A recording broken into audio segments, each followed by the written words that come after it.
Ahmad mematut diri di cermin, merapikan kemeja putihnya. Rambutnya disisir klimis. Ia semprotkan minyak wangi ke seluruh badannya. Senyumnya mengembang. Ia jilat jari telunjuknya, lalu dioleskan pada kedua alis yang tebal. Malam itu adalah malam yang sangat istimewa bagi Ahmad, karena ia akan menyatakan cinta pada Mila. 3 tahun sudah ia memendam rasa pada Mila. 3 tahun sudah ia membayangkan bisa hidup bahagia bersama Mila. Dan 3 tahun sudah Mila selalu menolak kalau diajak jalan berdua. Tapi entah setan apa yang merasuki Mila. Malam ini wanita itu mau diajak makan malam bersama Ahmad. Kantor kurir adalah awal pertemuan Ahmad dengan Mila. Saat itu Ahmad bekerja sebagai staf counter, sedangkan Mila jauh lebih tinggi jabatannya dari Ahmad. Mila bekerja sebagai operation manager yang kebetulan menjadi atasan Ahmad. Sikap Mila yang selalu baik kepada siapapun membuat Ahmad jatuh cinta, setengah mati padanya. Awal pertama Ahmad berhasil mendekati Mila sangat konyol. Ia sengaja mengempeskan ban mobil Mila agar Ahmad bisa memberikan tumpangan padanya. Padahal ya si Ahmad ini sebagai staf biasa hanya membawa motor bebek yang kalau digas suara mesinnya seperti kakek yang batuk-batuk. Maklumlah, motor tua. Siasat Ahmad tidak berhasil begitu saja. Saat pertama ban mobil Mila dikempeskan, Mila menolak tumpangan dari Ahmad. Ia lebih memilih naik ojek online. Tapi perjuangan tidak berakhir di situ. Besoknya dan besoknya lagi, sampai seminggu berturut-turut Ahmad rajin kempeskan ban mobil Mila. Sampai akhirnya Mila mau naik tumpangan Ahmad. Mbak Mila, Ahmad membuka obrolan sambil fokus mengendari motornya. Iya, Mat. Mila sibuk dengan smartphone-nya. Boleh nggak aku panggil Mila saja? Mila mengerutkan keningnya, lalu kembali ke layar smartphone-nya. Boleh. Jawab Mila singkat.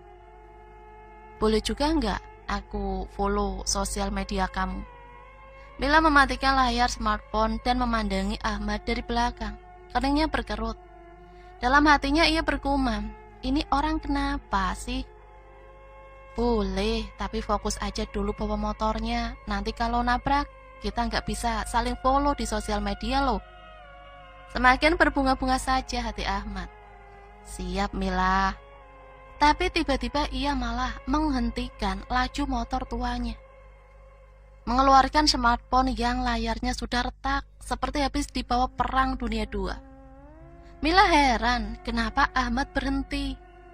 Ia mulai curiga kalau Ahmad akan merampoknya. Wah, atau jangan-jangan dia akan jadi korban pelecehan seksual. Kenapa berhenti? Sebentar Mil. Ahmad membuka sosial media miliknya. Sudah aku follow ya. Ya ampun Mat, kan bisa nanti kali. Serga Mila kesal. Untuk urusan rasa nggak bisa nanti-nanti Mil. Mila semakin heran dengan kelakuan si Ahmad. Kini ia bergumam lagi dalam hatinya. Kampret banget nih orang. Aduh, kalau tahu begini mendingan aku jalan kaki. Iya, udah aku follow ya. Mila menyodorkan smartphone-nya. Jelas smartphone mewah yang harganya di atas 10 juta. Dari situlah awal kedekatan Ahmad dan Mila. Sebenarnya Mila tidak mendekat, tapi Ahmad yang ngotot, ngejar-ngejar Mila. Sekali 2 kali Mila balas chat dari Ahmad, tapi semakin lama chat Ahmad hanya centang biru. Bahkan pernah hanya centang 1. Taunya dia diblokir Mila. Ya wajar saja diblokir. Pendekatan Ahmad benar-benar seperti serangan Nazi kepada tentara Prancis tanpa ampun. Jam 2 pagi di mana orang-orang sedang enak tidur, si Ahmad malah video call Mila. Soal bunga, Ahmad nomor 1. Meja kerja Mila sudah macam toko bunga saja. Setiap hari Ahmad membeli bunga untuk Mila. Tindakan Ahmad tidak dapat dilarang oleh siapapun, termasuk yang punya mejanya. Mila sudah berkali-kali melarang lelaki itu. agar berhenti membelikannya bunga. Tapi si Ahmad ini memang bebal. Cinta sudah membutakannya. Ia ingin menjadi lelaki yang romantis. Namun yang ada malah Mila tambah jijih padanya. Bukan hanya di kantor saja, Mila juga diteror di rumahnya. Sudah tidak terhitung berapa jumlah boneka dan bunga yang ia buang setiap harinya. Bahkan kalau malam minggu, si Ahmad ini sengaja apel ke rumah Mila. Tidak tahu malu, tapi memang jatuh cinta bisa memusnahkan rasa malu. Setiap hari, Ahmad mengajak Mila jalan bareng dan selalu ditolak. Makanya malam ini adalah malam yang paling bahagia buat Ahmad, karena akhirnya Mila mau diajak jalan bareng. Selesai mematut diri, ia mengunci pintu kamar kosnya, kemudian menyalakan mesin motor butut miliknya. Seketika asap kental keluar dari knalpot motornya. Seperti seorang kakek yang terbatuk-batuk, motor itu berjalan perlahan meninggalkan asap yang memenuhi jalanan. Di restoran, Mila sudah lebih dulu datang. Ia duduk sambil memainkan smartphone, ditemani segelas jus mangga. Mila memang sosok wanita yang cantik dan sedap dipandang. Tubuhnya langsing, rambutnya tergerai indah sebau. Wajahnya oval, matanya sipit. Ada lesung pipi di sebelah kanan, kulitnya putih, dan tubuhnya selalu harum parfum mahal. Selang beberapa saat, Ahmad datang sambil melambaikan tangan. Mila. Dari pintu masuk restoran, ia memanggil nama Mila dengan sangat keras, sehingga membuat para pengunjung melirik kepadanya. Mila menggelengkan kepala, semakin kesal saja dia. Maaf, aku telat. Kamu udah nunggu lama? Lumayan, jawab Mila singkat dan ketus. Seorang pelayan mendekati mereka sambil membawa buku menu. Ada yang bisa saya bantu, Pak? Tanya pelayan itu. Ahmad meraih buku menu dan langsung memesan sebuah stik dan jus lemon. Kamu mau pesan apa, Mil? Enggak, kamu aja, Mat, aku udah. Setelah pelayan itu pergi, Mila mulai membuka obrolan. Jadi gimana, Mat? Aku mau nikah, jadi please jangan gangguin aku lagi ya. Ibarat kota Berlin yang dibom habis-habisan oleh tentara Uni Soviet. Hati Ahmad hancur berantakan. Ahmad terdiam, tidak bisa menjawab apa-apa. Kedua matanya terbuka, tapi tatapannya mati. Dadanya sesak seperti baru saja ada duri yang ditelannya. Please banget ya, Mat. Aku hargai perjuangan kamu selama ini. Tapi kali ini aku minta kamu berhenti. Masih banyak wanita yang lebih baik dari aku. Dan aku yakin kamu orang baik akan mendapatkan wanita baik juga. Aku cinta kamu, Mil. Aku tahu, tapi aku gak bisa. Jadi mulai detik ini, jangan pernah ganggu aku lagi. Mila pamit begitu saja dari hadapan Ahmad yang tertunduk lesu. Sebuah stik dihidangkan di atas meja. Ahmad tidak memakannya. Selang beberapa menit setelah Mila pergi, Ahmad bangun dan berjalan ke kasir. Makanannya masih utuh. Berapa, Mbak? Semuanya jadi 700.000 rupiah. Ahmad tertunduk lagi. Uangnya tidak cukup. Aku ada uang 300.000. Boleh nggak aku nitip KTP dulu, nanti besok aku bayar. Kasir itu memanggil atasannya dan menjelaskan permasalahan Ahmad.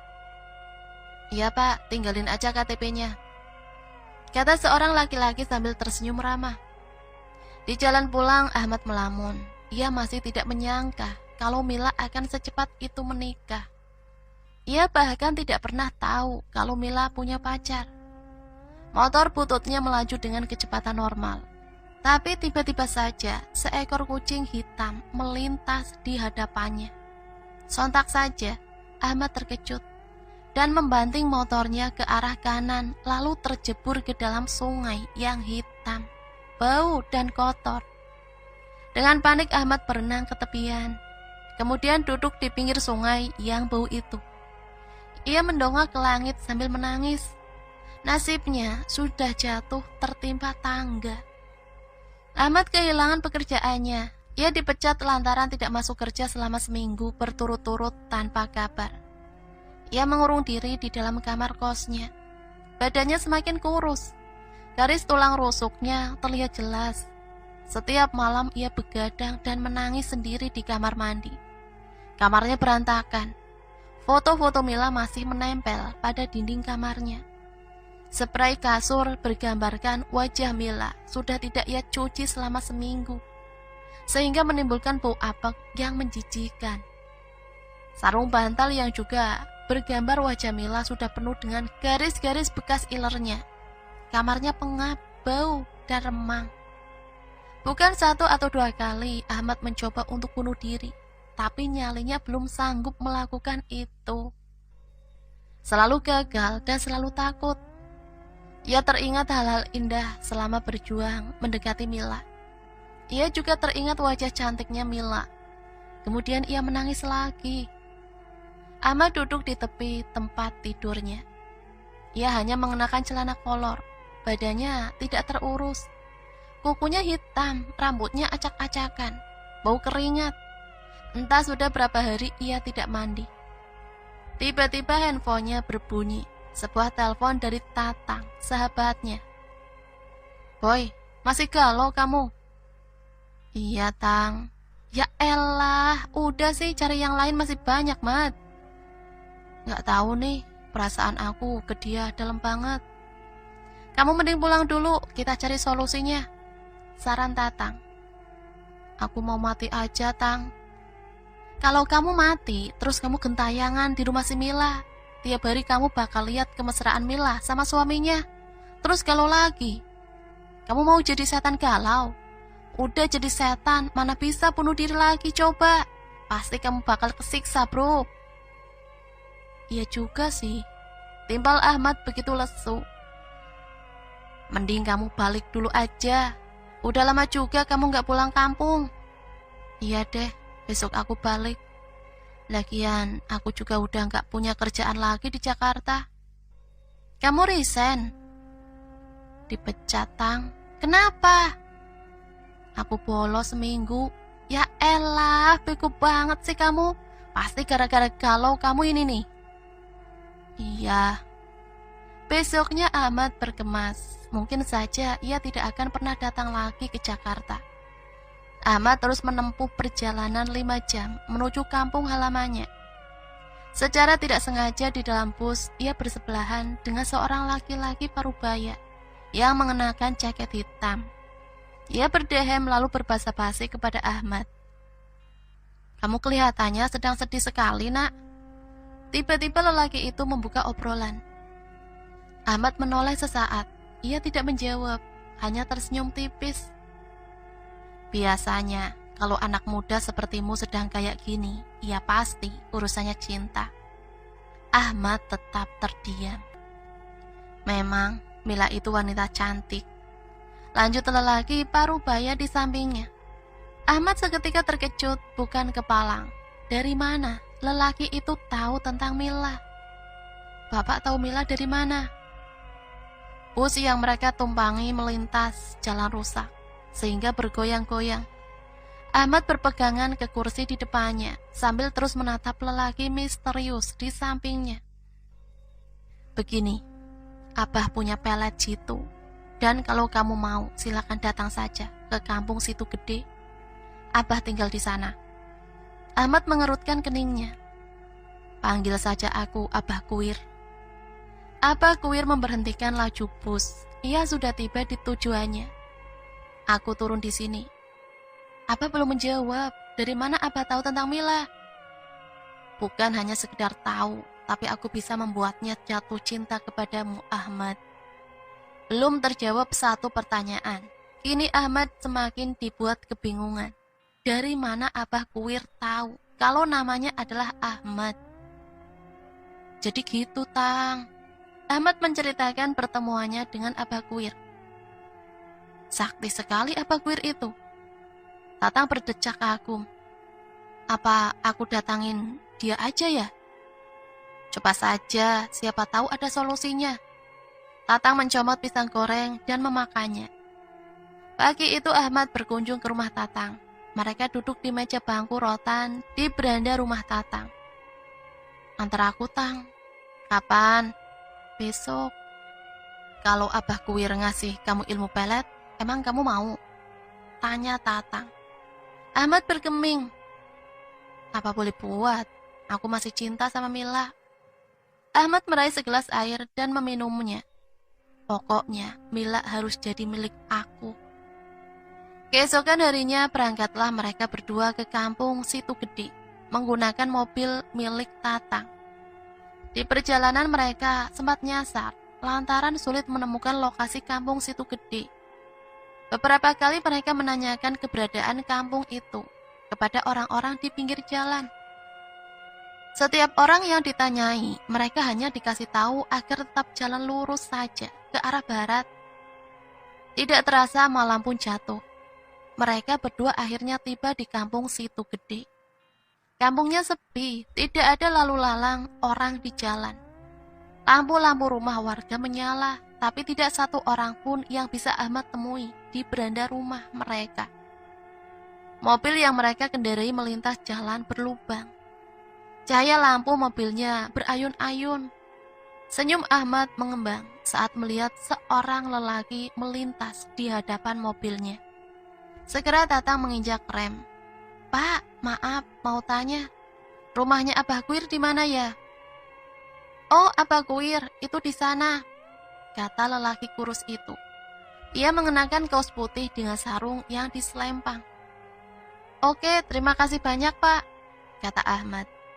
Mereka melihat sebuah rumah panggung yang disinari lampu 5 watt. Seekor anjing yang sedang tertidur pulas di kolong rumah terbangun mendengar kedatangan mereka. Seketika, anjing itu menggonggong lantaran bertemu dengan orang asing. Ahmad dan Tatang keluar dari mobil mereka, kemudian berjalan kaki menuju rumah Abah Kuwir. Permisi, Bah. Ahmad mengetuk pintu. Tanpa diduga-duga, yang membukakan pintu adalah seorang wanita muda yang mengenakan baju kebaya. Rambutnya dikonde, tubuhnya gemulai. Wajahnya cantik oriental seperti wajah wanita Korea. Mohon maaf, malam-malam mengganggu. Kami mau tanya, apa ini rumahnya Abah? Tatang berpikir, mengingat-ingat nama orang sakti itu. Kuwir, Mbak, Abah Kuwir, potong Ahmad. Oh Abah, sebentar ya, kata wanita cantik itu. Ia kemudian masuk ke dalam sebuah kamar. Kamar itu tidak ada daun pintunya, hanya ditutupi sebuah kain putih. Sesaat kemudian, Abah Kuwir muncul dari dalam kamar. Ia melayangkan senyum pada Ahmad dan Tatang. Walah, kamu yang dibus ya? Abah Kuwir menyuruh mereka untuk masuk. Penampilan Abah Kuwir sangat sederhana. Ia mengenakan kaos partai yang sudah lusuh dan kain sarung yang ujungnya melinting saking usangnya.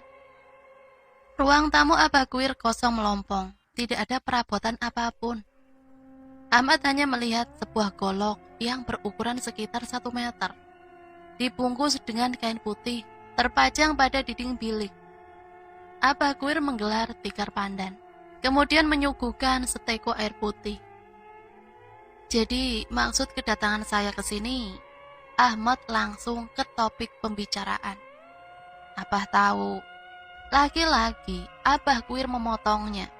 Ahmad kembali terkejut. Teman kamu bisa tunggu di luar dulu saja, pinta Abah Kuwir. Tatang kemudian bangkit dan berjalan keluar. Sebelum beranjak, ia sempat berbisik pada Ahmad. Semangat bro, bisiknya. Abah Kuwir lalu membuka tirai pintunya. Ahmad melihat isi kamar Abah Kuwir. Hanya ada sebuah meja kecil dengan tumpukan kembang 7 warna di atasnya. Abah Kuwir duduk sila, ia bergumam membaca mantra-mantra, memanggil jin. Sesaat kemudian ia keluar dari kamarnya, menyerahkan secari kertas dan sebotol kecil air putih. Ini ajian jaran goyang. Kamu harus bertapa di air terjun Panggelangan selama 4 hari tanpa makan dan minum. Selama bertapa, akan banyak jin yang mengganggumu. Kalau kau berhasil, maka Mila akan jatuh cinta padamu. Tapi kalau kau gagal, kau akan jadi orang gila selamanya. Ahmad tertunduk antara mau dan tidak mau. Namun cinta sudah membutakannya. Nanti kalau pertapamu berhasil, akan ada jin yang memberitahu harus diapakan sebotol air itu. Baik bah, saya terima ajian ini. Selama bertapa, bacalah mantra jaran goyang ini. Abah Kuir menunjuk secari kertas. Terbata-bata Ahmad membacanya. Akhirnya Ahmad menerima ajian jaran goyang itu. Setelah ia setuju, Ahmad langsung pamit. Aku dikasih pelet jaran goyang, kata Ahmad di dalam mobil. Wih, mantap, timpal Tatang.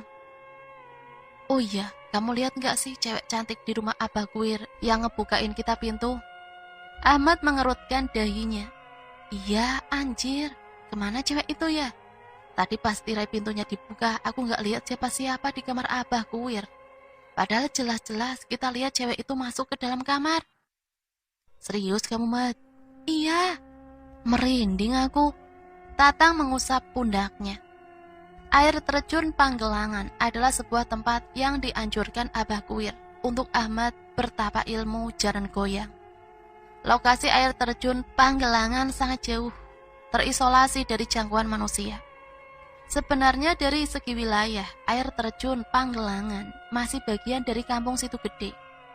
Namun karena jaraknya yang jauh, membuat warga kampung tidak mau mengunjungi air terjun itu. Terlebih banyak mitos yang beredar kalau air terjun Panggelangan sangat angker. Di sana ada kerajaan jin, buaya putih, harimau besar, dan ular berkepala manusia. Setelah mendapat informasi dari warga kampung Situ Gede, Ahmad minta diantar Tatang menuju air terjun Panggelangan. Tapi Tatang hanya sanggup mengantarnya sampai Sungai Ciliman saja karena jaraknya yang sangat jauh. Sudah beberapa kali Tatang membujuk temannya agar membatalkan niatnya untuk bertapa di air terjun, karena hal itu sangat berbahaya. Namun Ahmad tetap bersikeras untuk bertapa demi Mila. Aku cuma bisa nganterin kamu sampai sini, Mat. Tatang menyentuh pundak Ahmad. Gak apa-apa, Tang. Thanks banget ya, udah mau nemenin aku. Kamu udah bawa 10 power bank kan? Tanya Tatang. Udah, Tang. Ingat ya, kalau ada apa-apa kamu langsung telepon aku. Nanti aku bawa orang buat bantu kamu. Sip, Tang. Mereka berpisah. Ahmad menggendong tas ransel yang berisi jas hujan, pisau, power bank, beberapa pasang pakaian, dan senter. Ahmad menyusuri Sungai Ciliman yang airnya jernih.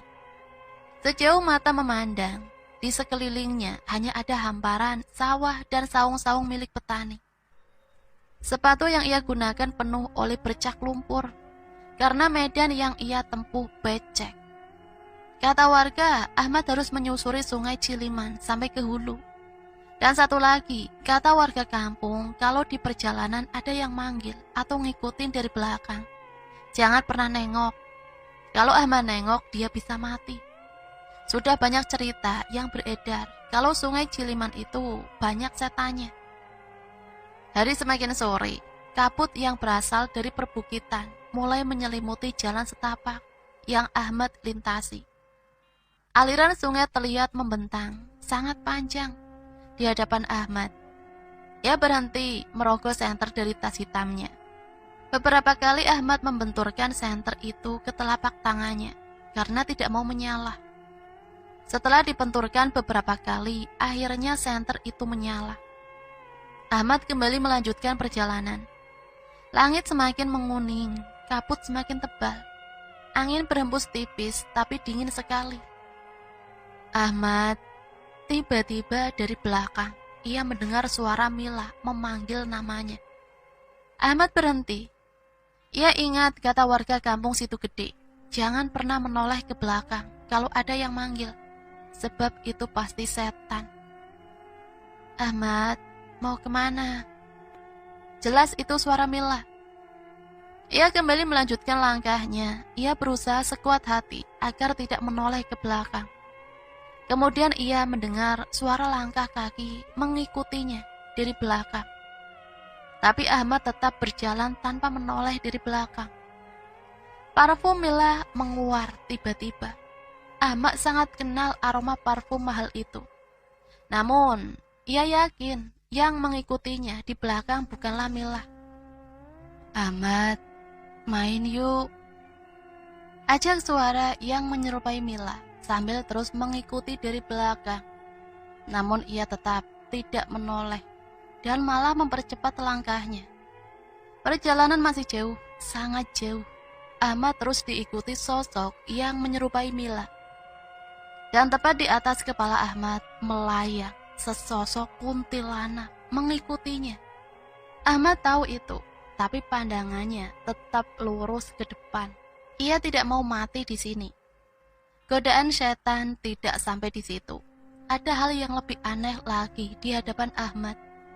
Ia melihat sosok yang menyerupai dirinya sedang berdiri menghadap sungai. Sosok itu mengenakan baju yang sama persis dengan yang digunakan Ahmad.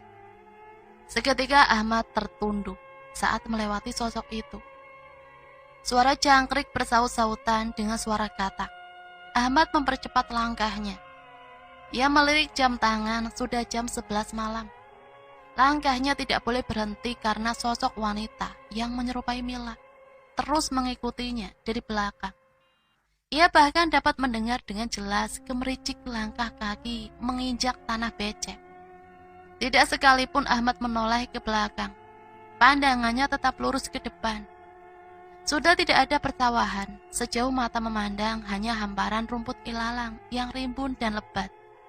Tidak ada lagi jalan setapak. Kedua kakinya menerjang-nerjang rumput liar. Ia terus mengikuti sungai agar sampai ke hulu. Dari kejauhan ia mendengar suara gemuruh air terjun.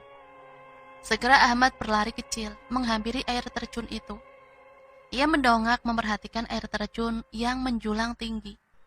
Cahaya senter disorotkan pada air terjun itu. Gemuruh airnya terdengar sangat deras. Baju Ahmad basah kuyup terkena cipratan air terjun. Di atas sebuah batu, Ahmad duduk sila. Mantra jarani goyang yang diberikan Ahmad Kuir sudah ia hafalkan di luar kepala. Kedua tangannya bersedekap di perut. Kepalanya mendongak ke atas air terjun.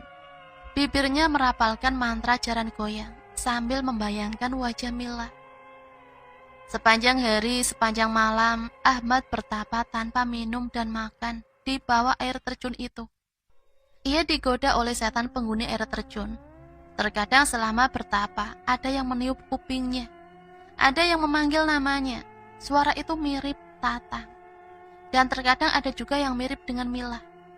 Tapi Ahmad tahan dari godaan itu. Ia tetap fokus merapalkan mantra jaran goyang, sambil membayangkan wajah pujaannya. Hingga tepat di hari terakhir Ahmad bertapa, ia membuka matanya. Seorang wanita berparas amat cantik, mengenakan pakaian adat Bali, muncul dari balik air terjun. "Pulanglah, tapamu ku terima," kata wanita itu sambil tersenyum. "Apa yang harus aku lakukan, Nyai?" Tubuh Ahmad semakin kurus setelah bertapa selama 4 hari tanpa makan dan minum. Badannya lemas, kedua matanya sayu, suaranya serak. "Taburkan air yang diberikan Abah Kuir di belakang rumah Mila. Lalu baca mantra jaran goyang, tiupkan ke rumahnya." Ahmad tertunduk. Ia memperlihatkan rasa hormat yang amat tinggi pada sosok gaib di hadapannya. "Baik, terima kasih, Nyai." Kemudian wanita itu menghilang kembali. Pertapanya sudah selesai. Sekarang Ahmad sangat lapar dan haus. Bergegas, ia lompat dari atas batu, menjeburkan diri ke dalam air. Ia minum air itu sepuasnya. Saat menyelam, ia melihat sekelompok ikan emas yang sedang berenang santai di dekat bebatuan. Dengan mudah saja Ahmad dapat menangkap ikan itu, lalu memakannya mentah-mentah. Malam itu Mila duduk di tepi tempat tidurnya. Ia sedang memilih-milih gaun untuk pernikahannya yang akan digelar sebentar lagi. Buku katalog gaun pernikahan ia amati, lembar demi lembar. Sesekali bibirnya yang tipis tersenyum kagum melihat gaun yang mewah dan indah. Beberapa saat kemudian smartphone-nya berbunyi. Ternyata dari Agus, calon suaminya. "Iya sayang," sapa Mila. "Gimana, udah ketemu gaun yang kamu suka?" "Belum, aku bingung milihnya, semuanya bagus banget." Kamu emangnya sukanya warna apa? Tanya Agus. Mila kembali membuka lembaran katalog gaun. Biru sih, jawab Mila. Itu bagus juga, cocok sama kamu. Saat Mila sedang membuka lembaran katalog, sontak saja punggungnya seperti ada yang menendang dari belakang. Tubuhnya terpental ke lantai.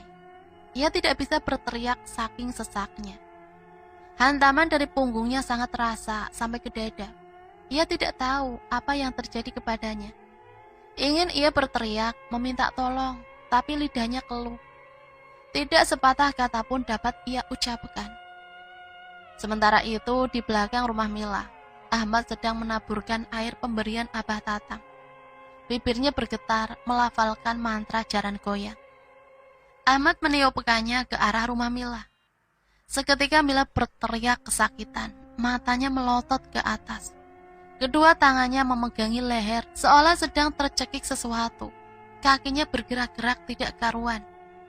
Suara Agus di handphone terdengar, panik memanggil-manggil Mila. Saat kedua orang tuanya menghampiri Mila dengan panik. Wanita cantik itu sudah pingsan, tubuhnya lunglai seperti habis disiksa. Sementara kejadian aneh beberapa hari lalu. Semenjak kejadian aneh beberapa hari lalu, sikap Mila berubah. Ia menjadi sangat pendiam, sering melamun sendiri, dan jarang mau makan. Kedua orang tuanya sudah membawa Mila ke dokter, tapi setelah diperiksa, Mila dalam keadaan baik-baik saja. Dokter hanya memberikannya vitamin penambah nafsu makan.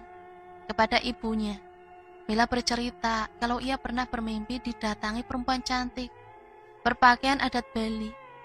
Mila dibawa oleh perempuan itu ke sebuah air terjun yang sangat tinggi. Kemudian disuguhkan berbagai macam makanan enak. Wanita itu sangat ramah dan murah senyum.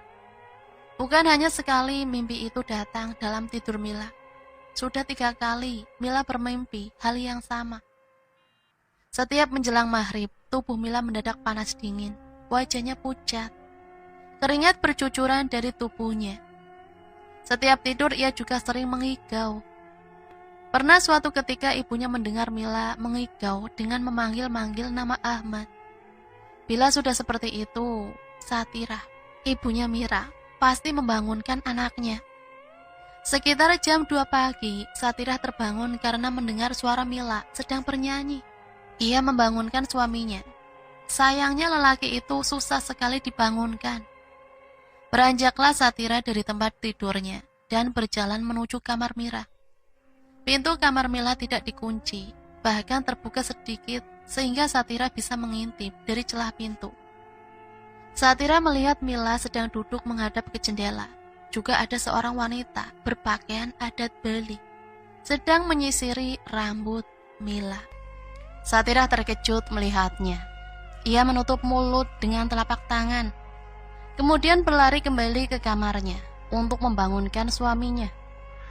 Pah, bangun, Pah. Ia mengguncangkan tubuh suaminya. Masih dalam keadaan mengantuk, Parman, suami Satirah, bangun sambil memicingkan mata. Ada apa sih, Ma? Ada orang asing di kamar Mila. Hah? Jangan-jangan maling? Parman terkejut mendengar perkataan istrinya. Gak tahu, Pak, tapi ini perempuan. Pakai kebaya gitu, lagi nyisirin rambut anak kita. Perlahan mereka berdua menuju kamar Mila. Tapi saat mereka cek, pintu kamar Mila terkunci. Tidak ada lagi suara Mila bernyanyi. Karena penasaran, Parman mengetuk pintu kamar anaknya. Mila, Nak, panggil Parman. Iya, Pak, jawabnya dari dalam kamar. Suaranya parau, terdengar seperti masih mengantuk. Pintu kamar dibuka perlahan. Muncullah Mila dengan wajah kantuk dan rambut acak-acakan, seperti baru bangun tidur. Parman dan Satirah masuk ke dalam kamar, memeriksa seluruh ruangan termasuk kolong ranjang dan lemari pakaian. Tapi tidak ada siapa-siapa di dalam kamar Mila. Tadi mamamu ngeliat ada perempuan asing di kamarmu, jawab Parman. Iya, Nak, tadi ada perempuan lagi nyisirin rambut kamu. Gak ada kok, Ma. Mila dari tadi tidur. Kamu salah lihat kali mah. Ya sudah, tidur lagi aja nak, kata Parman. Satria bingung, padahal ia melihat sendiri dengan jelas kalau ada perempuan di dalam kamar Mila. Beberapa hari kemudian pernikahan Mila digelar. Sebuah hotel mewah di kawasan Jakarta Selatan menjadi tempat resepsi pernikahan Mila.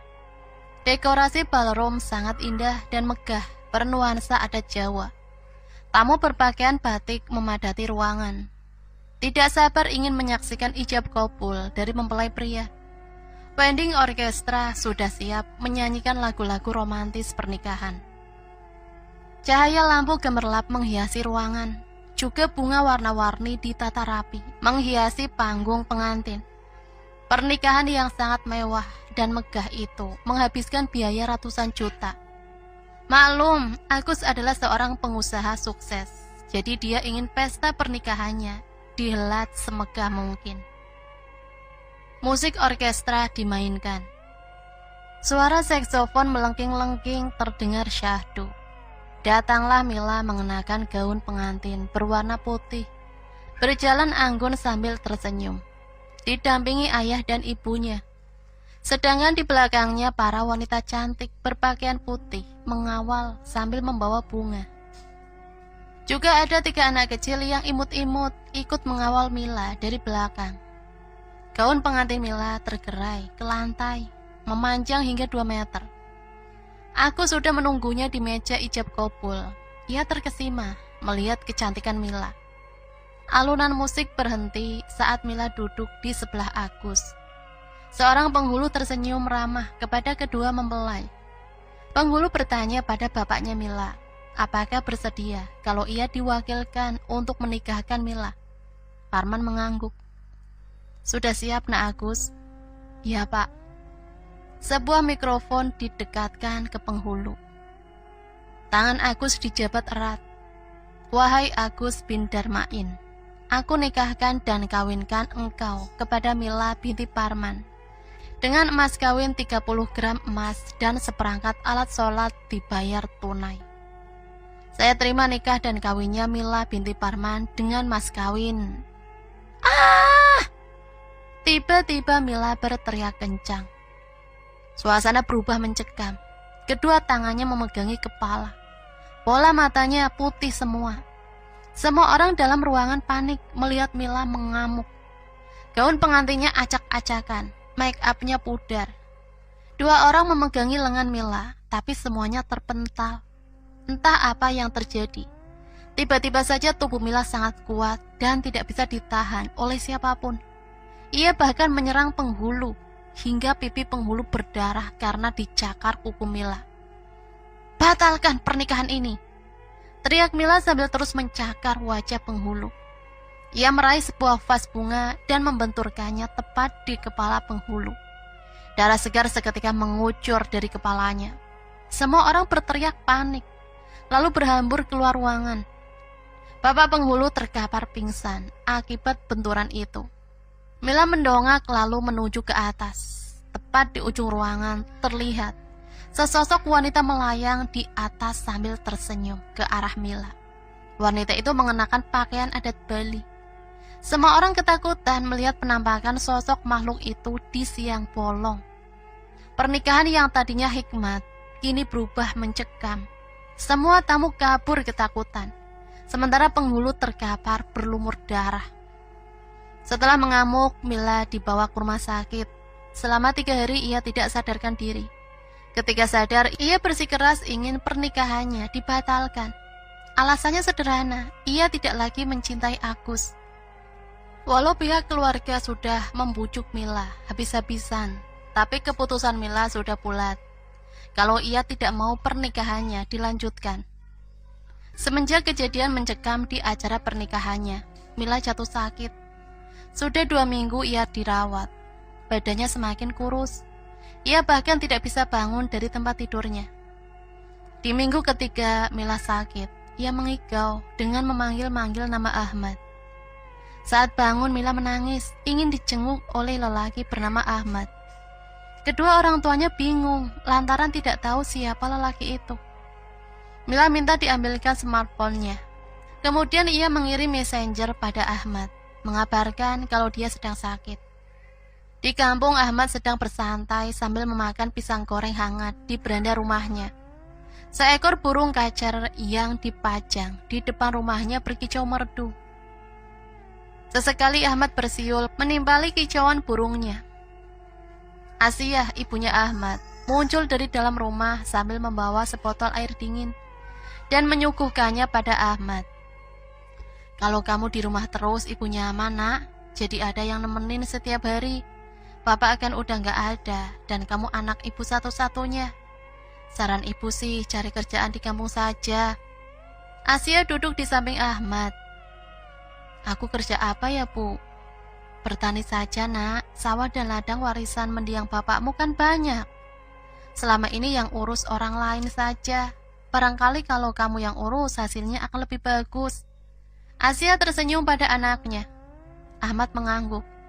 Ia meraih smartphone-nya, iseng saja membuka sosial media. Sontak kedua matanya membelalak. Hatinya sangat bahagia karena mendapat pesan dari Mila. Aku gak jadi bertani, Bu. Kenapa? Aku mau kawin saja. Ahmad memeluk ibunya sambil bersorak bahagia. Besok aku ke Jakarta. Ngapain? Jenguk calon istriku. Walah, kamu gak pernah cerita ke ibu kalau punya pacar.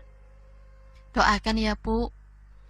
Wajah Ahmad berbinar sambil memegangi kedua tangan ibunya. Besoknya, pagi sekali, Ahmad berangkat dari rumahnya. Ia tidak sabar ingin bertemu dengan Mila. Ilmu jaran koyangnya memang sangat ampuh. Ahmad tidak menyangka kalau Mila mengirim pesan padanya. Seperti biasa, Ahmad membawa bunga yang ia petik sendiri dari kebunnya. Berharap kali ini Mila mau menerima bunga itu dengan senang hati. Sesampainya di rumah sakit, Mila sangat bahagia melihat kedatangan Ahmad. Seperti anak kecil yang baru dibelikan mainan kesayangannya. Bunga yang dibawa Ahmad diterima dengan baik oleh Mila. Bahkan bunga itu tidak lepas dari pelukannya. Tatapan Mila pada Ahmad sekarang berubah menjadi tatapan kasmaran. Ahmad gugup dibuatnya. Mila tidak mau ditinggal. Ia meminta Ahmad menemaninya sampai sembuh. Lebih gilanya lagi, tiba-tiba Mila melontarkan perkataan yang mengejutkan. Kalau aku udah sembuh, nikahin aku ya. Bapak dan ibu Mila terkejut. Parman curiga kalau anaknya kena pelet. Maka ia meminta Ahmad untuk bicara empat mata di luar. Kurang ajar. Kok apakan anakku? Hah? Parman menggenggam kerah baju Ahmad. Tidak aku apa-apakan, Pak. Alah, mustahil. Pasti kau pelet. Kau tahu pernikahannya batal dan tiba-tiba dia ngajak kamu nikah. Itu pasti kamu pelet. Sumpah aku bahkan gak tahu apa itu pelet, Pak. Aku hanya teman kerjanya Mila. Pak, tiba-tiba istrinya memanggil. Semua orang di ruangan itu terheran-heran melihat tingkah Mila. Ia memeluk bunga pemberian Ahmad sambil bernyanyi, tidak karuan. Sesekali tertawa seperti orang gila. Mila akhirnya sembuh. Tekadnya sudah bulat. Ia ingin menikah dengan Ahmad. Tidak masalah, waktu tidak dibuatkan pesta yang megah. Yang penting sesegera mungkin ia harus menikah dengan lelaki yang ia cintai itu. Kedua orang tuanya sudah membujuk Mila agar memikirkan matang-matang keputusannya. Itu lantaran Ahmad adalah seorang pengangguran. Bagaimana lelaki itu menafkahi Mila? Biar aku yang kerja, Pak, kata Mila. Mana ada kayak gitu, perempuan kerja terus suami di rumah. Iya nak, mama gak mau di kemudian hari kamu menyesal. Mila gak akan pernah menyesal nikah sama Ahmad. Mila sayang sama dia. Nada bicara Mila meninggi. Kemudian dengan perasaan kesal, ia keluar dari kamarnya sambil membanting daun pintu. Air mata ibunya menetes, sedih melihat perubahan sikap anaknya yang kasar. Seminggu kemudian Ahmad diundang ke rumah Mila. Ia membawa serta ibunya dari kampung. Uang cash 30 juta hasil menjual tanah disiapkan Ahmad untuk modal menikah. Ahmad dan ibunya terkesima melihat kemegahan rumah Mila. Lantainya terbuat dari marmer. Cat tembok putih, lampu hias besar, patung-patung ala Romawi terpanjang di setiap sudut ruangan. Anak tangga menjulur indah, menjadi tanda kalau rumah Mila itu bertingkat. Mereka kemudian duduk di atas sofa mewah. Ibu dan bapaknya Mila memasang wajah kesal. Anak saya ingin sekali menikah dengan anak ibu. Parman, bapaknya Mila, membuka obrolan. Sama Pak, anak saya pun seperti itu. Mila dari atas tangga tersenyum memandang ke arah Ahmad. Lelaki itu menyadarinya. Ia membalas senyuman Mila. Namun seketika Ahmad terkejut saat melihat sesosok wanita dengan wajah pucat berdiri di belakang Mila. Wajah itu adalah Nyai yang ia temui di air terjun Panggelangan saat bertapa. Ahmad seketika tertunduk. Kami hanya punya 30 juta untuk modal menikah. Parman menahan kekesalannya. Dalam hatinya bergumam, uang 30 juta laku sama apa? Dasar miskin. Namun Parman tidak tega kalau sampai mengucapkan caciannya. Sebenarnya uang 30 juta tidak cukup, Bu, kalau untuk menikah di kota, serga ibunya Mila. Cukup kok. Tiba-tiba Mila yang berdiri di atas tangga memotong obrolan. Kita nikah di rumah aku aja. Nggak usah mengundang orang lain juga, nggak jadi masalah. Asal sah saja, asal kita bersama-sama. Kau pasti pelet anakku. Parman menunjuk Ahmad. Hei Pak, jangan sembarangan ya kalau ngomong. Asia tidak terima, anaknya dituduh macam-macam. Sudah Bu. Ahmad menahan ibunya yang naik pitam. Pokoknya aku mau menikah dengan Ahmad, titik. Sergah Mila. Saat mereka sedang berdebat, tiba-tiba saja seekor kucing hitam muncul dari atas anak tangga. Kedua orang tua Mila heran, sebab di rumah itu mereka tidak pernah memelihara kucing. Kucingku, Blackie, sini Blackie ke ibu. Mila menggendong kucing hitam itu sambil mengelus-elus bulunya. Sejak kapan nih kamu bawa kucing ke rumah ini, Mila? Tanya Parman. Mila tidak menjawab, ia malah menimang-nimang kucing dalam pelukannya dengan penuh kasih sayang. Blackie lapar sayang, yuk makan yuk. Mila beranjak ke dapur sambil menggendong kucingnya. Kedua orang tuanya menggelengkan kepala. Mereka lelah dengan sikap Mila yang semakin hari semakin aneh. Tidak ada pesta meriah. Pernikahan Mila digelar di dalam rumah secara tertutup. Hanya ada penghulu, kedua mempelai, orang tua mempelai, dan beberapa orang saksi. Setelah ijab kabul selesai, Mila diminta pisah rumah dengan orang tuanya. Ia minta kunci villa yang ada di Bogor. Awalnya kedua orang tua Mila tidak setuju, tapi Mila tetap keras kepala, ingin pisah rumah. Ia ingin hidup bebas bersama suaminya. Setelah memohon berkali-kali, akhirnya Parman memberikan kunci villa itu. 3 hari kemudian, Mila mengemas barang-barangnya. Ia juga membawa serta kucing hitam kesayangannya. Sungguh aneh, tidak ada raut kesedihan di wajah Mila saat hendak berpisah dengan kedua orang tuanya yang selama ini membesarkannya. Berbeda dengan ibunya yang sedari tadi sudah menangis terseduh-seduh, sebab akan melepas anak satu-satunya. Setiap bulan kami pasti pulang, Mah, kata Ahmad. Satira mengangguk. Besar harapannya, semoga pernikahan anaknya itu bahagia. Untuk jaga-jaga, Satirah memberikan sebuah kartu ATM yang berisi 20 juta rupiah, supaya anaknya tidak sengsara di bawah Ahmad. Mengingat Ahmad masih menganggur, mereka berdua diantar sopir pribadi keluarga Mila ke Bogor. Mobil yang ditumpangi Ahmad dan Mila menempuh 2 jam perjalanan dari Jakarta. Di sepanjang jalan Mila sibuk memberi makan kucing kesayangannya. Dulu sebelum terkena pelet jaran goyang, Mila bukan pecinta kucing. Ia bahkan jijik kalau melihat kucing. Dan sekarang entah dari mana kucing hitam didapatkannya. Mila malah menjadi penggemar kucing. Tepat samping Mila, Ahmad memandangi istrinya itu. Ia tidak mengira kalau jaran goyang sangat ampuh, membuat Mila jatuh cinta setengah mati padanya. Dulu ia hanya bisa berandai-andai menjadi suami Mila. Namun sekarang mimpinya menjadi nyata. Perempuan yang sangat ia cintai sudah menjadi istri sahnya. Ibarat bidadari yang diberikan Tuhan untuknya. Mila adalah segalanya bagi Ahmad. Mereka akhirnya tiba di sebuah villa. Tampak dari depan villa itu sangat terurus, sebab Parman membayar orang untuk merawat villa tersebut. Banyak pohon pinus mengelilingi di sekitarnya, menjadikannya sejuk dan sedap dipandang. Ada 2 tiang penyangga utama di bagian depan villa. Dindingnya dicat warna krem berpadu dengan warna putih yang terlihat elegan.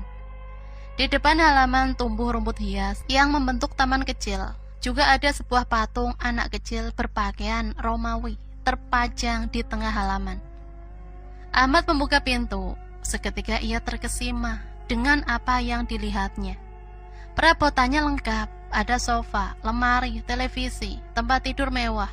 Pokoknya sangat lengkap. Ahmad merasa beruntung mengamalkan ilmu jaran goyang. Yang semula nasibnya buruk, sekarang ia merasa menjadi lelaki paling beruntung di dunia. Kejadian janggal mulai muncul saat malam tiba. Sebagai pengantin baru, malam pertama adalah malam yang paling berkesan bagi Ahmad. Sebelum melangsungkan malam pertama, ia mandi terlebih dahulu agar wangi. Sedangkan Mila masih sibuk bermain dengan kucing hitamnya di dapur. Sesekali Mila menciumi mulut kucing itu. Selesai mandi, Ahmad beranjak ke kamar. Di sana udah ada Mila duduk di tepi tempat tidur. Ahmad tersenyum, mengelus rambut Mila, lalu mencium pipinya. Malam pertama berlangsung dengan baik. Ia tidak kecewa dengan keterpaksaannya. Sekitar 1 jam kemudian, Ahmad keluar dari kamarnya untuk mandi besar. Sementara Mila masih terkapar di atas tempat tidur. Saat hendak masuk ke dalam kamar mandi, ia mendengar suara Mila sedang bermain dengan seekor kucing di dapur. Segera Ahmad menghampirinya. "Hai sayang, kucing kita lucu ya," kata Mila sambil tersenyum pada Ahmad. Ahmad menjatuhkan handuknya. Kalau Mila ada di dapur, lalu siapa yang bersetubuh dengannya barusan? Ahmad tidak mau memperpanjang keanehan yang ia alami. Karena sebab tidak mau membuat istrinya takut, jadi dia merahasiakan kejadian semalam. Kali ini dia mencoba untuk lebih hati-hati, selalu memastikan kalau yang sedang bersamanya adalah benar-benar Mila, bukan setan. Dari pagi, Mila sibuk memasak sayur, goreng tempe, dan semur daging sapi. Ahmad mendekati Mila lalu memeluknya dari belakang sambil mengecup pipi kanannya.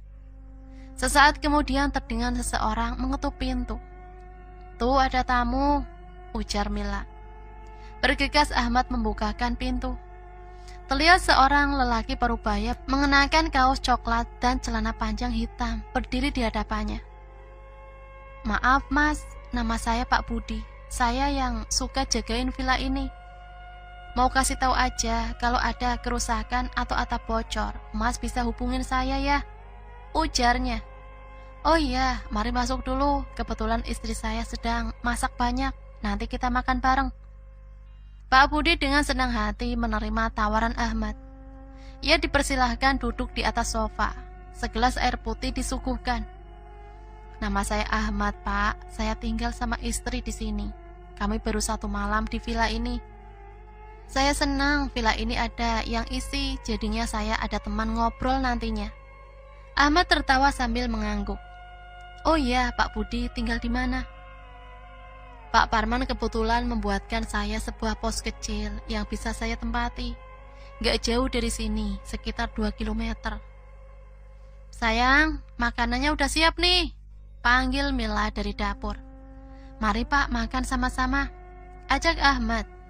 "Oh iya, kenalin ini istri saya namanya Mila." Saat Pak Budi melihat Mila, ia terkejut lantaran ada sosok gaib yang berdiri di belakang Mila. Sebisa mungkin Pak Budi berusaha untuk tenang. Memang Pak Budi adalah seorang yang punya kelebihan, bisa melihat hal-hal gaib, dan sekarang ia melihatnya di belakang Mila. Sosok perempuan mengenakan kebaya dan berwajah pucat. Sosok gaib yang mengikuti Mila tidak lain adalah Nyai penunggu air terjun Panggelangan. Pak Budi tertunduk ketakutan. Keringat mengalir di dahinya.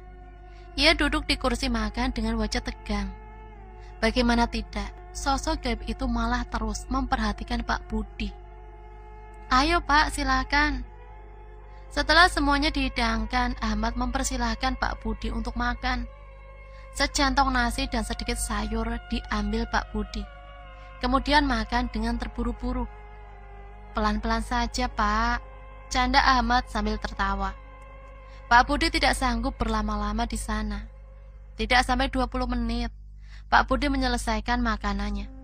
"Saya pamit ya Mas." "Loh kok buru-buru?" tanya Mila. "Mohon maaf, saya ada urusan lagi."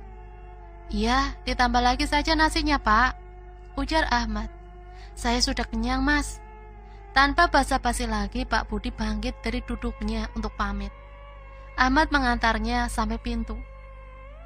"Mas, ada hal yang mau aku omongin tentang istrimu," kata Pak Budi sesaat sebelum pergi. "Kenapa ya Pak?" Belum merampung Pak Budi menjelaskan apa yang ia lihat, Mila muncul dari dapur, beserta sosok gaib di belakangnya yang tersenyum mengerikan. "Nanti saja Mas." Terbirit-birit Pak Budi pergi dari hadapan Ahmad. "Halo nak, suamimu itu loh, udah dapat kerjaan belum?" Suara dari seberang telepon terdengar bernada tinggi. "Belum mah, tenang aja, uang dari mama masih cukup kok, kami nggak boros." Mila duduk santai di atas sofa sambil mengelus-elus kucing hitamnya. "Ya nggak bisa gitulah, suamimu harus kerja nyari nafkah, jangan malas-malasan gitu." "Iya ma, suamiku juga lagi berusaha kok. Tahu sendiri kerjaan di sini susah, nggak kayak di Jakarta." "Oh ya, gimana sih Ahmad itu? Nggak kasar kan sama kamu?" "Enggak ma, dia baik kok." "Kalau mau cerai bilang mama aja, nanti mama urus ke pengadilan." Mila menampakkan wajah kesal. "Enggak lah ma, orang aku cinta sama dia." "Sekarang di mana suamimu itu?" Dia lagi cari kerjaan mah." Mila berbohong, padahal Ahmad sedang berkunjung ke tempat Pak Budi. "Ya sudah, kalau ada apa-apa telepon mama ya." "Iya ma, siap." Telepon ditutup, Mila kembali menimang-nimang kucing hitam kesayangannya. Sengaja Pak Budi minta Ahmad untuk berkunjung ke posnya. Ukuran pos Pak Budi tidak terlalu besar, seperti kontrakan petakan. Di dalamnya ada tempat tidur, kursi, dispenser, rice cooker, dan sebuah televisi. Ahmad duduk di kursi, sedangkan Pak Budi duduk di tepi tempat tidurnya. "Ada sosok gaib yang mengikuti istrimu, Mas." "Saya juga ngerasanya gitu, Pak. Saya punya cara agar sosok gaib itu pergi dari istrimu." "Bagaimana tuh, Pak?" Pak Budi mengeluarkan sebuah keris dari kolong tempat tidurnya. "Ini keris sakti Mas, di dalamnya ada jin baik yang bisa mengusir jin-jin jahat." "Cara kerjanya bagaimana Pak?" "Kalau Mas keluarkan keris ini dari sarungnya, lalu Mas tancapkan di belakang villa, maka jin baik dalam keris ini akan menjaga keluarga Mas dari jin jahat." Ahmad mengangguk. Dalam hatinya bergumam, bisa jadi keris ini akan mencabut ajian jaran goyang dari tubuh Mila. Wah, bahaya juga bagi Ahmad. Keris Pak Budi adalah ancaman. Jadi dia enggan menerima keris itu. "Saya pikir-pikir dulu ya Pak, soalnya saya tidak pernah mainan barang sakti, jadinya takut." Pak Budi heran dengan sikap Ahmad. Dikasih solusi malah menolak. Semenjak saat itu Ahmad berpikir kalau Pak Budi ini adalah ancaman besar bagi kelangsungan rumah tangganya. Dia bukan orang sembarangan. Bisa dikatakan kalau Pak Budi ini adalah orang sakti. Bisa jadi saat Ahmad lengah, Pak Budi diam-diam menancapkan keris saktinya di belakang villa. Maka pada suatu malam, Ahmad gelap hati. Dibawanya sebuah linggis untuk membunuh Pak Budi. Langkahnya tergesa karena takut ada orang melihat aksinya. Sesampainya di pos Pak Budi, ia mengetuk pintu. "Wah Mas, tumben malam-malam begini datang ke pos saya. Ada yang bisa saya bantu Mas?" Tanpa basa-basi lagi, dihantamkan linggis ke batang leher Pak Budi. Seketika Pak Budi terkapar, pingsan. Agar pembunuhannya bersih, ia tidak melukai permukaan kulit Pak Budi, melainkan membekap wajahnya dengan sebuah bantal. Ditekan bantalnya pada permukaan wajah Pak Budi hingga membuat lelaki itu kejang-kejang dan tewas seketika. Dengan tergesa, Ahmad mencari keris sakti di bawah tempat tidur Pak Budi. Setelah berhasil menemukannya, Ahmad selipkan ke kantong celananya. Yang dilakukan Ahmad berikutnya adalah melenyapkan jasadnya agar tidak ada seorang pun yang tahu kalau Pak Budi dibunuh. Sebuah lubang sudah disiapkan Ahmad untuk mengubur jasad. Lubang yang ia gali tidak jauh dari vilanya. Setelah selesai mengubur jasad, Ahmad berusaha meratakan permukaan tanahnya, kemudian melapisinya dengan rerumputan. Lokasi lubang yang Ahmad gali juga jarang sekali dikunjungi orang. Dalam sebulan, Ahmad yakin rumput-rumput itu akan tumbuh subur menimbun jasad Pak Budi. Setelah semuanya dikerjakan dengan apik, Ahmad merasa lega. Sekarang tidak ada lagi ancaman bagi keberlangsungan rumah tangganya bersama Mila. Perihal keris sakti, Ahmad akan menjaganya agar tidak ada seorang pun yang bisa menggunakan keris itu. Sepulangnya dari mengubur jasad Pak Budi dari luar rumah, tepatnya dari pantulan tirai jendela, Ahmad melihat Mila sedang berjumbu dengan seorang laki-laki yang tak dikenalnya. Mereka berdua terlihat sangat mesra. Dengan amarah yang berapi-api, Ahmad menendang pintu yang kebetulan tidak terkunci. Namun tidak ada siapa-siapa di ruang tamu. Mila juga sedang tidur dengan pulas di atas tempat tidur. Semenjak saat itu, kejadian demi kejadian aneh mulai menghantui Ahmad. Seperti ada yang mengikuti Mila dan Ahmad, yakni makhluk gaib itu lebih dari satu. Mila juga semakin hari tingkahnya semakin aneh, seperti ada yang mengendalikannya. Akhir-akhir ini Mila selalu sibuk dengan kucing hitamnya. Bahkan perlakuan Mila kepada kucingnya bukan lagi seperti majikan dan hewan peliharaannya. Sekarang terlihat seperti sepasang kekasih. Selalu dicumbu berlebihan, digendong kemana-mana. Sekalipun ke kamar mandi, Mila pasti membawa serta kucingnya. "Kamu kenapa sih ngurusin kucing melulu?" Ahmad tiba-tiba naik pitam. Ia marah karena tidak ada makanan di dapur. Mila tidak masak. Seharian hanya main dengan kucing hitamnya. Mila tidak mempedulikan kemarahan Ahmad, masih selonjoran santai di atas sofa sambil memeluk kucing hitamnya. "Mila, kamu dengar nggak?" Tetap tidak ada respon. Jengkel dengan menarik paksa kucing hitam dari pelukan Mila, lalu membantingnya ke dinding. Panik, kucing hitam berlari ke dapur. "Hei, kamu kenapa sih? Nggak bisa banget lihat orang bahagia." Mila melawan. Ia berdiri di hadapan Ahmad. "Aku suami kamu ya Mila. Dari kemarin aku perhatiin kamu main kucing terus. Kamu sampai lupa masak. Mana kucingnya? Aku bunuh sekalian."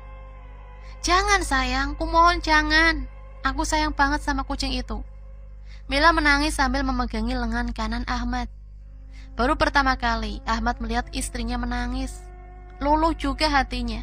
Ia tidak tega. Segera Ahmad meminta maaf sambil mengecup kening istrinya yang masih menangis terseduh-seduh. Yang terjadi di hari selanjutnya sangat di luar nalar Ahmad. Tengah malam ia terbangun karena mendengar suara erangan dari dapur, seperti sedang bersetubuh. Pelan-pelan Ahmad mengintipnya. Sesosok makhluk gaib berbulu hitam dengan ekor panjang menjulur ke lantai sedang menyetubuhi istrinya. Ternyata kucing hitam yang selama ini menemani Mila adalah jelmaan jin jahat, yang tidak lain adalah anak buahnya, Nyai, penghuni air terjun Panggelangan. Dengan amarah yang meletup-letup, Ahmad mengambil keris sakti yang ia sembunyikan di lemari, kemudian menghantamkannya ke tubuh makhluk gaib tersebut. Seketika makhluk gaib tersebut menghilang. Mila terkapar tidak berdaya di atas lantai. Hari demi hari berlalu, Mila semakin aneh. Apalagi semenjak kucing hitam kesayangannya hilang. Dia seperti orang gila, sudah tidak mau urus suami. Tak pernah masak lagi. Jangankan masak, Rumah saja kalau bukan Ahmad yang bersih-bersih, maka sudah terbengkalai. Makin hari Ahmad makin khawatir melihat keadaan Mila. Ia tidak bisa lagi diajak bicara, menjadi pendiam dan terkadang marah-marah sendiri. Kadang tertawa sendiri. Ia sering memanggil-manggil kucing hitamnya yang hilang entah kemana. Ahmad pernah bermimpi didatangi sesosok jin penghuni keris. Jin itu mengatakan kalau nyawa Mila dalam bahaya. Ilmu jaran goyang harus segera dicabut dari dalam tubuh Mila. Setelah memantapkan niat, Ahmad akhirnya menancapkan keris di belakang villa. Seketika saja, jerit terdengar dari kamar. Mila terlihat kesakitan sebab ilmu jaran goyang akan keluar dari dalam tubuhnya. Ahmad berdiri di mulut pintu kamar, memperhatikan Mila yang sedang menjerit-jerit kesakitan. Andai setelah jaran goyang dicabut, kemudian Mila tidak lagi mencintainya, ia sudah siap. Sudah tidak tahan, Ahmad melihat penderitaan Mila selama ini. Ada rasa sesal dalam hatinya. Tapi semua sudah terlanjur terjadi. Yang harus diketahui dari ilmu pelet adalah soal tumbal. Bila seseorang menggunakan ilmu pelet, itu artinya dia melakukan perjanjian dengan setan. Jaran goyang tidak cukup ditukar dengan hanya bertapa. Ilmu jaran goyang adalah milik setan dan pasti meminta imbalan nyawa. Sialnya, hal itulah yang tidak disampaikan Abah Kuir pada Ahmad. Ada yang ditutup-tutupi oleh Abah Kuir. Seharusnya tidak sepantasnya Ahmad percaya pada orang yang baru dikenalnya di bus.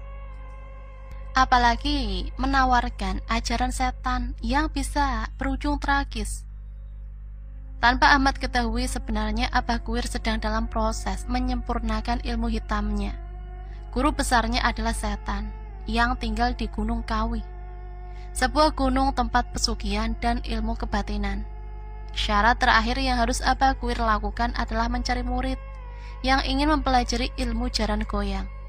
Karena ilmu jaran goyang ini nantinya akan memakan tumbal untuk mempersembahkan gurunya, Abah Kuir. Untung saja ia bertemu Ahmad, orang yang tidak tahu apa-apa tentang jaran goyang, hingga Abah Kuir bisa memanfaatkannya. Dari dalam kamarnya yang gelap, Abah Kuir sedang berdiri dengan satu kaki. Kaki kanannya diangkat dan telapak kakinya ditempelkan ke paha kiri. Kedua tangannya bersedekap di perut. Matanya terpejam, badannya telanjang, hanya mengenakan celana pendek hitam. Bibirnya bergetar hebat. Ia tengah merasakan kalau ilmu hitam miliknya sudah sempurna. Abah Kuir senang saat mendengar bisikan jin memberitahukan kalau ruh Mila sudah dibawa ke Gunung Kawi. Tiba-tiba saja lampu villa mati. Kebetulan malam itu Ahmad sedang mandi. Segera ia membersihkan busa dari badannya, meraih anduk, dan menyalakan senter smartphone. Sudah hampir 1 bulan Ahmad tinggal di villa milik keluarga Mila. Baru kali ini kejadian mati lampu. Sayang, berjalan Ahmad dengan perlahan menuju kamar. Mila, pintu kamar tidak dikunci sehingga Ahmad dapat dengan mudah membukanya. Engsel pintunya mengeluarkan suara ngilu. Ahmad sempat menutup telinga kirinya. Ia selalu lupa untuk meminyaki engsel pintu. Tepat di depan lemari pakaian, Mila sedang berdiri membelakangi Ahmad. Ia tertunduk. Cahaya senter smartphone menyinari punggung Mila. Sayang, Ahmad tegang. Mila sama sekali tidak menjawab, masih mematung membelakangi Ahmad. Saat Ahmad sentuh pundaknya, tiba-tiba saja pakaian Mila berjatuhan. Badannya hilang seketika entah kemana.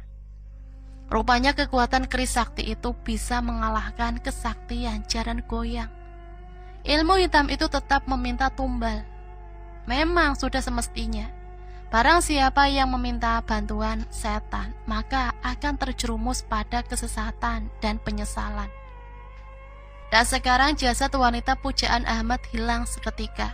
Ia kebingungan. Dicabut saja keris di belakang vilanya, lalu memukul-mukul keris sakti ke dinding kamar, berharap Mila bisa kembali lagi. Tapi semua nihil. Mila hilang digondol makhluk gaib. Sekarang tinggal Ahmad yang menangis di atas tempat tidur. Ia tidak menyangka ternyata mencintai seseorang dengan amat kuat dapat membunuh akal sehat. Menyesal sekali Ahmad menggunakan jaran goyang.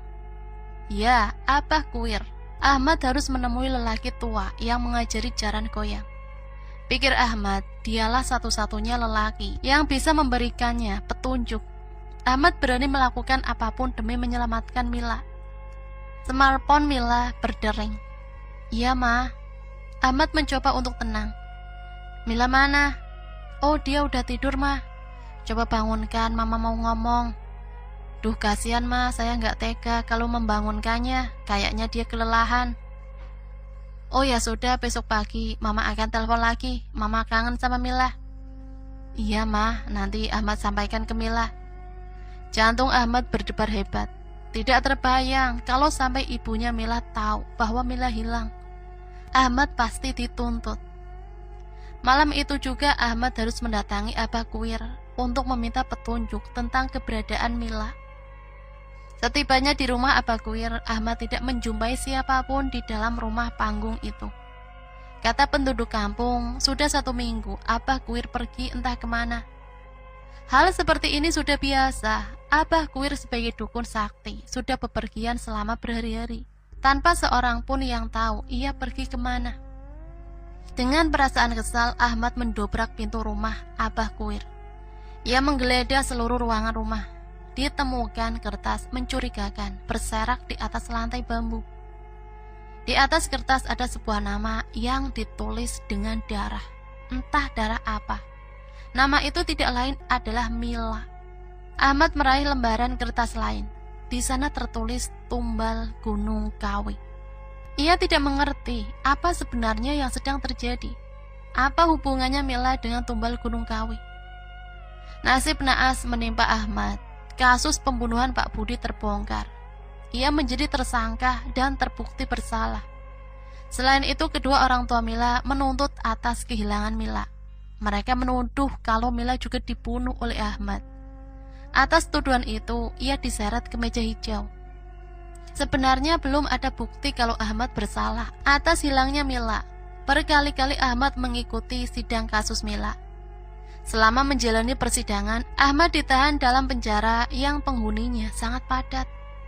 Selama di penjara itulah, ia bermimpi bertemu dengan Mila yang meminta tolong padanya.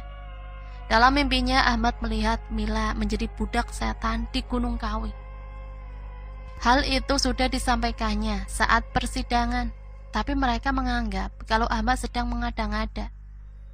Di sebuah siang, Ahmad dijenguk oleh bapaknya Mila. Kali ini aku bicara baik-baik sama kamu, Mat. Tolong jujur. Apakah kau benar-benar membunuh Mila? Saya sayang sama Mila, Pak. Mana mungkin saya membunuhnya? Air mata Ahmad menetes. Terus di mana anakku sekarang? Aku tidak tahu, Pak. Malam itu pas mati lampu, tiba-tiba saja Mila hilang. Sebuah tamparan melayang ke pipi Ahmad. Polisi yang sedang berjaga menghampiri dan meminta Parman agar tenang. Ampun, Pak. Lirik Ahmad. Katakan, di mana anakku? Saya yakin Mila ada di Gunung Kawi. Saya ngaku sajalah, Pak.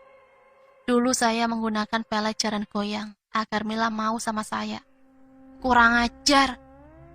Tidak tahan lagi Parman mendengar pengakuan Ahmad. Sebuah tinju mendarat di pipi kanan Ahmad.